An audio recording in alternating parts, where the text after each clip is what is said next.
Kabupaten Aceh Tengah pada kesempatan yang berbahagia ini menyambut baik antusias daripada masyarakat dalam bulan Ramadan.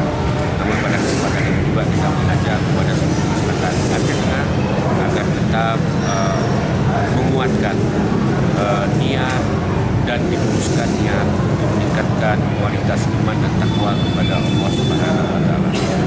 Kemudian kita minta juga kepada seluruh masyarakat Aceh Tengah untuk saling menghormati di dalam pelaksanaan ibadah puasa ini yang didasari atas kebersamaan di antara umat yang ada. Kemudian kita juga mengajak kepada generasi muda untuk tidak melakukan hal-hal yang merugikan diri sendiri, yang dapat juga mencelakai diri sendiri, dan kita mengajak kepada para generasi muda lewat remaja-remaja masjid untuk memakmurkan masjid di masing-masing wilayah.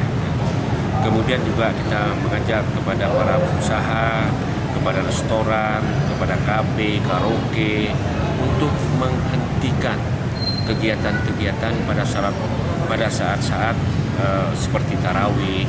Setelah tarawih, witir bisa kita buka kembali. Kemudian pada siang hari kita juga melarang untuk mereka tidak berjualan untuk membuka warung, restoran, sebagainya. Kemudian kepada pengusaha hotel, losmen juga untuk menghentikan acara-acara hiburan di malam bulan Ramadan ini kita sampaikan kepada masyarakat. Itu harapan